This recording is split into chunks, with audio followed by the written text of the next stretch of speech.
Hello everyone, অন্নপূর্ণার last যে order, যেটা আজকে 7 তারিখ প্রত্যেকটা ব্লক ডেভেলপমেন্ট আধিকারিকের কাছে দেওয়া হয়েছে নির্দিষ্ট ডিপার্টমেন্ট থেকে, অন্নপূর্ণা ডিপার্টমেন্ট থেকে।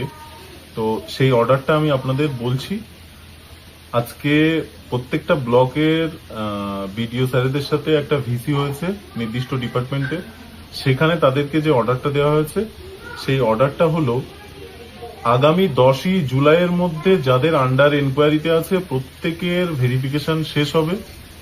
সে যে কোনো পরিস্থিতিতেই প্রত্যেকটা পঞ্চায়েতে সেটা পাঠিয়ে দেওয়া হয়েছে নির্দেশিকা। পঞ্চায়েতের স্টাফরা ভেরিফিকেশন করবে, সেটা তাদের ব্যাপার, কিভাবে করবে, ফোনের মাধ্যমে কি বাড়িতে গিয়ে, সেটা তাদের সম্পূর্ণ তাদের ব্যাপার। কিভাবে ভেরিফিকেশন হবে 10 তারিখের মধ্যে সমস্ত কাজ কমপ্লিট হবে। এবার যে কাগজ জমা নিচ্ছে ব্লকে ব্লকে, সেরকম কোনো নির্দেশিকা নেই। কাগজ দেওয়ার কোনো ব্যাপার নেই, ডকুমেন্ট জমা করার কোনো ব্যাপার নেই। যারা জমা করতে পারেননি তাদেরও টেনশনের কোনো কারণ নেই, কাগজ জমা করার প্রয়োজন নেই। তাহলে যারা ভেরিফিকেশন করবে তারা কাগজ পাবে কোথায়? অনলাইনে যে আপনারা আবেদন করেছেন সেটা তাদের পোর্টালে অলরেডি আছে। অফলাইনে যে ফর্ম জমা করেছিলেন সেটা তারা এন্ট্রি করেছে পোর্টালে। সেই ফর্ম থেকেই ভেরিফিকেশন হবে।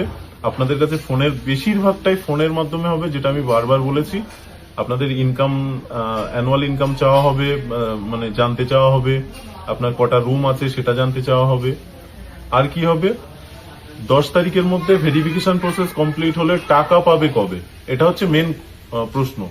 তো বলা হয়েছে 10 তারিখের মধ্যে ভেরিফিকেশন কমপ্লিট হলে 20 তারিখের মধ্যে, জুলাইয়ের 20 তারিখের মধ্যে সমস্ত প্রসেস, পেমেন্ট, ক্রেডিট, ব্যাংকে ক্রেডিট, সমস্ত প্রসেস কিন্তু কমপ্লিট হয়ে যাবে 20 তারিখের মধ্যে।